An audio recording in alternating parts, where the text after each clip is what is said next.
Hey, what's up guys? My name is Moda and welcome back to the Mining Stacker YouTube channel. Today's video going to be talking about a topic I'm sure you are completely tired of because it's been all over.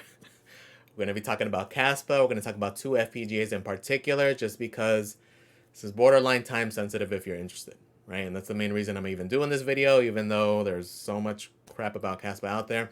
But we're going to talk about that Osprey E100 and that Multminer M2, what makes them appealing, what profitability looks like, what the future looks like, and if they're worth getting, and why, if you're thinking about getting them, the time is now, right? So I know it's a lot of content about Kaspa, but this is the main reason, right? So we're going to go over those things. I'm going to try to not make it super long, but it may be kind of longish, just to give you the heads up.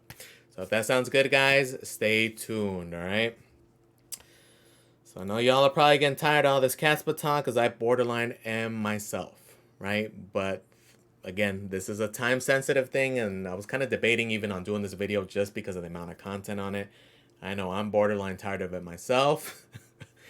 But again, this is time sensitive mainly because of a couple factors, right? Number one being Kaspa's super aggressive emission schedule, okay? It reduces by, it's give or take, it's a halving every 12 months, but if you break it down on a month-to-month basis, it's about a 6% reduction in the rewards, okay? So that is aggressive in itself. Another huge factor is just the difficulty's been going through the roof because of this positive price action and all the hype it's been getting, right? It's currently at 800 last time I looked at. Yep, it's about 800 terahash, and it's crazy high, right? All you guys who've been mining it since the fall know exactly what I'm talking about because it's been like a double whammy essentially, right? Not only that aggressive, reduction in the block reward, but then also the massive increase in difficulty, right? It's a whole different world if you're mining it from back then to now, right? So these are things you really got to factor in if you're considering either whether it's these FPGAs, an ASIC that's available now, or if you're thinking about getting an ASIC that's available in the future, right? So these are things you do got to factor in, and this is why it is borderline time sensitive because these two specifically we're going to talk about, they're only going to get pushed out farther and farther because there's not that many units available, right? And we'll talk about just what's happened recently with these, right? So I know another concern that people had, and a lot of people kind of dismissed these just because of when that K10 announcement came in, which is a beast, that 30 gigahash monster. A lot of people saw that and were initially like, oh, you know what? Kaspa mining is going to be over. Nope, that K10's coming. Forget it. It's going to be a similar situation like with Kadena and the K3. Not exactly, right? So this is just a little hash rate converter from coinguides.org. It just divides and multiplies by 1,000 is all it does. So just to give a quick little example, right, that K10 is 30 gigahash, right? Thing's a monster. But if we zoom out and look at it as a whole, let's say 1,000 of these units come out, which I highly doubt that they have 1,000 units ready, although it's possible. So let's look at it, right? We do know it's 30 gigahash, right? So if we multiply that 30 gigahash by 1,000, right, because it's 1,000 units, brings us out to 30 terahash, okay? As we just referenced, the entire network is at 800. So if it was only like, let's say 100 terahash, then yes, that thing would be devastating and we would have a similar situation. That is not the case, right? That's not even a 5% jump. That's what, maybe like 4%, right? So it is going to increase it definitely, but it's not going to be the massive increase that people are kind of making it out to be, okay? So it is also going to increase with these FPGAs coming, but it's going to be a balancing act. Luckily for us, we're at a time right now where there's other mineable coins, okay? And that's also part of the reason that this thing isn't way higher. It's because there's these other coins that are actually more profitable, right? We have Nexa, we have Radiant, we have Dynex, we have Alephium. We do have all these other options, and luckily that's what's kind of spreading out the hash rate, okay? So that is one big thing I did want to kind of mention because I know a lot of people were initially like, it's not even worth looking at. It's not. Just factor that in, okay? So things are going to change. They are going to come out. It is going to increase. But just factor in that as these guys also come in, the majority of what's currently on the network should be. We don't know. It's possible that there are some ASICs on there already, although I kind of doubt it. But the majority of this are GPUs, right? So as these other guys come on, those guys will be going off. switching algorithms. So it's going to be a kind of a balancing act, although eventually it will increase though, right? And that's why my prediction is, if you are interested in these, because of those factors, right? Because of the increase in difficulty that will be coming, because there will be ASICs coming, right? They're not fully here yet. That K10 is coming, yes, but there will be more powerful ASICs down the road. Okay, they're probably being developed and about to start production here pretty soon. I would expect them within the next 6 months, right? You're going to probably see pre-orders sooner than that, but as far as when they're being mass produced and we can really see a hit to the hash rate, probably in the next 6 months or so. Can it be sooner? Yes. Can it be later? Yes, right? But these are just things to think about, okay? So let's look at, again, it's not going to be that much of an increase. The other big reason I did want to harp on these and why these are actually more appealing than an ASIC is just the fact that they are FPGAs, meaning that as bit streams come out, which hopefully they will, although it's not guaranteed, right? I know Osprey is touting that they have that they're working on different algos, that they're working on RxD and Ergo, but again, I know that Ergo listing has been there since November, and we haven't seen anything on that front yet, right? So I would take it with a grain of salt, although I hope it does happen, and realistically it probably will happen only because of how profitable those are going to be, and the fact that I think that there's going to be more FPGAs coming, right? This is kind of a unique time because there's so many profitable projects that are going to go this route, right? It's not theoretical, it's not maybe, it's Kaspa is already, we 100% know they're 100% on the network already, as we all know. But Radiant will also be going that route. Nexa is also going that route. And I'm sure some of these others will as well, like Aletheum and whatever other projects come out. Okay, so that's why it's kind of what's making these appealing is the fact that they will most likely have bit streams for them because it's going to be profitable for them. Hopefully, if they continue on the current trend they are. Is it guaranteed? No. Is it possible? Is it what I'm rolling the dice on? Yes. And that's what's making not only this guy appealing, but also that Multminer M2. Okay, until we get him, we don't really know how locked down it is. We don't know how it's currently really going to work until we get our hands on these things and we can really look into it, right? But I would predict the same thing to happen on that front as well, right? They're going to have their devs, their bit streams for Radiant and these other algorithms as well, because it's going to make, they're going to be incentivized to have it, right? They already have that hardware. They just got to create these bit streams and they're going to continue to sell. Okay, not only for Kaspa, but for Radiant, for Nexa, as these come out, right? So that's what kind of has me intrigued, is that we're currently at a time where there's just so many that are profitable, all about the same time, that are coming and that are here now, right? So time will tell on that front, but that's also another thing that makes these more appealing versus ASICs, right? So just something to consider. So looking at the E100, so when this guy came out, it became more appealing, right? We've seen the E300, and realistically, that one makes more sense because it's cheaper, right? Although I'm not fully sold, and to me, the price is still really high for what it is. Okay, if the Ergo and RxD bit streams were out now, way more appealing, right? But the fact that you're able to get a slice of it for this $2,000 range, for $2,000, I'm willing to throw the dice, right? At 5,000 plus, not so much, right? So what is another cool factor that I did like about this guy is the fact that, like, for example, I'm not fully sold on it. So I'm okay with buying just one. But let's say the RxD bitstream comes out 2 months from now. You do have the option of just adding another board to it, right? Increasing your total size. Obviously, it's at a premium, right? It's cheaper to just go with the E300.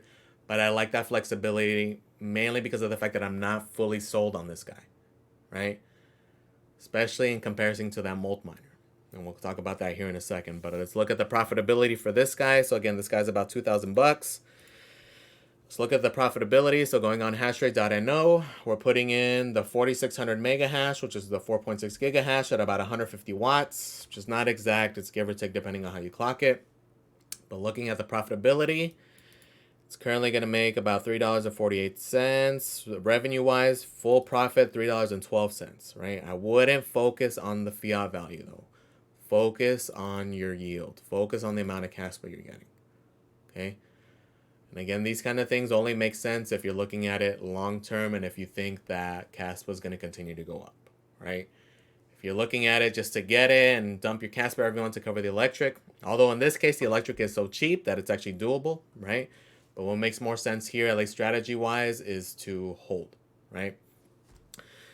So your yield would be about 117 casts, and it's crazy that this is another cool factor with this guy, is that it's almost all profit, right? Your electricity cost is so low because it's so efficient. This thing's only 150 watts, which is crazy, especially when we look at in comparison to GPUs, right? So if we compare it to, for example, with 3060 Ti's, we would need 11 of them to equal one of those, right? So 11 of them gives you that 4.7 gigahash, but the biggest difference is the efficiency, right? It's going to be 600 watts versus the 150 for that guy. Okay, the other huge factor and what makes them appealing is the density aspect. Okay, it's going to take you 11 3060 Ti's, which currently they're about 300 or so a piece, right? Which will bring you to 3,300 bucks versus the 1,900 for this guy, right? So massive difference there, massive savings, not only in the efficiency, but also just the cost of the hardware itself, right? So these are things to factor in. So that's that guy. So overall, not too bad. But the thing is the price. The price for the amount of revenue you're going to get, so the amount of yield, is what makes me more bullish on this guy, right? So the Multminer M2, not as efficient. Okay, let's get that clear right off the bat. So it's 10.5 gigahash, right? So a lot more hash, but at 1,300 watts. Okay, the difference being is for only 400 bucks though, you're getting 2.25 more time the yield because it being at 10.5 gigahash versus the 4.6. Okay, so this is a case where people are going to harp on the efficiency. They see the efficiency difference of both, and immediately this guy, nope, out the window. Okay? You have to kind of zoom out and factor in whether that wattage is really going to be that big of a deal for the density factor. Especially with Kaspa, again, because of how aggressive the emission rate is, the difficulty increases. If you want to get in, you want to get as much hash rate and as many coins as possible, the sooner the better. Because we'll go over a little spreadsheet here in a second just so you can see how dramatic just the emission reduction is, right? So now let's look at profitability here. So although it's less efficient, right, your profitability is a good amount higher, right? Reason being is that you're just getting so much more Kaspa. Okay, you're getting 254 Kaspa. Is it a lot more electrical? Yes. But at the end of the day, this is what kind of matters more, and this is why your profitability is higher. Okay, and as that coin value goes up, this is going to go higher. But realistically, don't even factor that in. Focus here. Okay, you want to look at your yield. You want to make sure you are profitable, though. At the same time, it doesn't make sense to be doing it at a loss either, right? But we know it's currently profitable. We want to look at this revenue, right? And this is a good comparison because just the fact that everybody saw the difference in the efficiency and everybody was just like, nope, the M2, the efficiency is horrible. No way. But just look at the profitability difference for about the same price. It's about $400 more, yes, but look at the difference in your yield, okay? And in the long game, are those like 800 watts really the biggest difference in the world, right? If you look at it on paper, yeah, it's like, 3 times more efficient or whatever it is. And that on paper, it does look significant, right? And in like the ASIC world, the big boys, it was a huge difference, right? When one of these, comparing the KA3 to like the KD6s, it was a 3% efficiency gain. In those cases, it's huge because going from 3,000 watts to needing 9,000 watts, right? That's a ton of money. That is a huge, huge difference, okay? Here it is also the same percentage difference, but you have to look at the price, okay? You have to factor these things in. It's kind of like if any of you guys caught that video I did regarding the new ETC miners, right? Regarding that E9 Pro and comparing it to the Jazz miner. Jazz miner way more efficient, but it's way more expensive. Your profitability is actually better with the E9 Pro, right? Even though it's less efficient, it's just because you're getting so much more yield for the cost of the unit, okay? So these are things you got to factor in, you got to think about. And normally I would definitely go the route of more efficient, but again, with Kaspa specifically, you realistically have a 6-month window to maximize what you're gonna mine. Okay, so it's very, very aggressive. The time is now, especially before these ASICs come on. Because although that FPGA is efficient, when the real big boy ASICs come out, they're going to be even more efficient than that, right? And it's going to knock those out. But hopefully, again, that's the appeal with these FPGAs, is that hopefully by then we do have a bit stream for Radiant or for Ergo or for one of these. So once it gets to the point where it doesn't make sense to do Kaspa anymore, we can jump to one of those, right? So now let's look at just a quick little spreadsheet, and this just to see what the difference is and the amount you're going to yield. So this is for the M2, right? Initially, you're getting about 254 for the day. So for the month of April, it'll be about 7,600 per month, right? But doing that 6% reduction, right, every month. So this number here is what you're going to get per month in December, just from the emissions reduction, right? Just from that block rewards reduction, okay? You're going from 7,600 down to 4,600. And this is only if the difficulty stays the same, which it most likely won't. Okay, realistically, you should be looking at numbers more like up here, because by this time, I do expect ASICs to be on board, right? And it will drastically change because of the difficulty. Okay, so this number will be here, but this is what's going to change, right? Here, I did put in another tab with just, accounting for a 6% difficulty increase every month. Realistically, I wouldn't put too much weight in this number. I would look at this number and realistically look in the next 6 months, right? So you want to see how much you're going to yield by then. But I did do it all the way throughout the year. If you're still mining Kaspa with the M2, you would be getting about 54,000. In comparison with the E1, doing the same calculation, it's about 25,000, right? So you can see a significant difference in the amount of yield you're going to get for about a $400 difference. And yes, there is the electrical aspect, but again, if you do this, not financial or tax advice, but if you're doing this more as a business, those are write-offs, right? So just factor that in as well if you're factoring that in, okay? But again, the biggest thing is that you need to get early, you need to get your hands on these. And unfortunately, because they're FPGAs and these are smaller manufacturers, there's only so much to go around, right? So like, for example, with Coastal Crypto, their batch went out within a few hours, right? And there's only going to be so many to go through between all vendors, and no matter who you buy through, they're going to go fairly quick. Okay, same with the E100. Currently, if you were to buy now, the current delivery time is the end of May. Okay, so it's till June if things go as planned, right? Can it get delayed? Yeah. Is it probable? Yeah. Can it come in earlier too? That's true too, right? But I wouldn't bank on it, right? So just factor that in, that if you are thinking about these, the longer you wait, the more this gets pushed out and the less appealing it becomes, right? Especially as these other things come on. But again, my plan, well, the way I look at it is I'm going to try to man Kaspa all the way through until it doesn't make sense. And then hopefully they do have other bit streams. Because again, these guys will be incentivized because there are these other algorithms that are up and coming that appear to be profitable. Okay, so it should, hopefully, if it pans out, again, I'm rolling the dice. This is not financial advice. This is very risky, but that is the play and that is the plan, right? So also another thing to reduce the risk factor for myself personally, I will most likely be selling some of my GPUs to get some of these guys, okay? Because this is another thing to factor in, is how sold are you on Kaspa and how sold are you on the fact that these guys will have other bit streams available.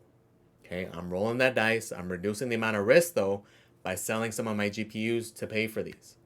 Okay, for example, with this guy, it would need what? If I sell about 6 of my 3060 Ti's, that would pay for one of these. Okay, so different things to consider. I know some people have considered diversifying, like that's what I've done, right? For those of you guys who have been following the channel, the plan was initially just to diversify with one ASIC, but I've pretty much been going majority like less and less GPUs. I'm literally down to my last, I think I have like 12 GPUs left, right? But I'm going with the trends. These are GPUs that I already paid off and I'm diversifying, right? So that way I can reduce my risk. Can this turn out to be a dud? Yes. Can both of them turn out to be, crappy units and die within 3 months? Yes. Okay, but I'm factoring these things in, I'm taking these things into account, and I'm rolling the dice on them. Okay, because realistically, It makes sense for these guys to, number one, I have more confidence in the M2 just because that unit's been around, right? The M2 is a 3-year-old tech. Black Miner, if you Google them or if you look on eBay, you'll see they've been making FPGAs. It's also a subsidiary of like Black Miner, Blue Star, which has produced those script miners. So they've been in the game. So I do have more confidence in them. We'll see how this Osprey unit pans out. But going based off of people's reviews, so far people have been liking them. We'll see how they pan out. But these are the things I am taking into account, things I am looking at, and hopefully, again, that's kind of the play. Is that if these things were ASICs and they were Kaspa only, not so appealing. But hopefully, trying to maximize as much as you can for the next 6 months to 10 months. We'll see how the price action and difficulty goes and whether or not these ASICs go. But hopefully, again, I'm rolling the dice that these other bit streams come out. Okay? And if they do, it will be a solid unit. Right? But these are risky. These are the things you got to consider. These are the things you got to think about. Even if you're not really considering these FPGAs, but you're bullish on Kaspa, like, oh, I'm waiting for that ASIC. Even if that ASIC comes, guys, you gotta look at that, how aggressive that emissions reduction is, right? Factor those things in, think about those things, okay? Like when an ASIC does come out, depending on the price point, I'll be thinking about it, right? We'll see if it makes sense, but I am purchasing these two. Oh, full disclosure, I did purchase one of each. If any of you guys are interested, I do have an affiliate link for Coastal Crypto. I will put that link in the description. Just full disclosure, it does help the channel, does support the channel. We'll get a portion of that. Just giving you that heads up, not shilling them, not trying to push them on you. Again, I personally bought one. I paid full price for it. Did my thing. And these are just the calculations I'm looking at. So again, it's debating or not whether I'm doing that, but again, not shilling it on you, just giving you that information. And regardless of who you decide to purchase through, right? Again, I will only post links and I will only talk about vendors that I personally have confidence in, that I personally deal with, right? And like the only ones I've really mentioned at all, the reason I harp on like BT miners and these guys is because, again, I have purchased through them, I have communicated with them, and not even just on, oh, I'm a YouTuber kind of basis. It's like, even though I am a YouTuber, I'm a freaking small fry in the grand scheme of things, but I try to like do it on a, a normal account and see how they interact with me, right? And I base it off of that, okay? Because I'm not gonna sit here and recommend you guys for a vendor that crapped all over me, and I don't want any of that crap either, right? So I try to go through only the ones that I have personally used, I have confidence in, I have interacted with, and that's why I do have one for Coastal Crypto. But I do not have one for Osprey just because I haven't really dealt with them. I haven't really got a unit in. I haven't really communicated with them, so I'm not really there yet, right? Maybe once I get it in, unit seems solid, then maybe I'll do something there. But I know it's kind of shilly, but just want to give that full disclosure, right? Just so you guys are aware. Again, I will have that link in the description, and it does help out the channel if you guys decide to purchase. But again, the big thing is just the time is now, right? If you're thinking about getting it, these dates are only going to get pushed out farther and farther. And the farther they go out, the less appealing they are just because of the fact of all these other factors coming in, right? So again, hopefully it pans out. Hopefully we get these bit streams. Team Red Miner, looking at you. Osprey, Multminer, all you guys get your crap together, get some bit streams going, right? Because then that makes these guys way more appealing. And price will probably go up on them as well, right? So factor that in also. All right, guys. I know it kind of turned into a long one. Initially, I had to redo this one because the first one I did was like 45 minutes, and I barely made it halfway through. I had to condense some of it, so try to make it not too long. So let me know if you guys are thinking about getting one, if it looks appealing to you, if you're waiting for an ASIC. Let me know your thoughts, right? So again, guys, please comment, like, and subscribe. Thank you for watching, guys, and I am out.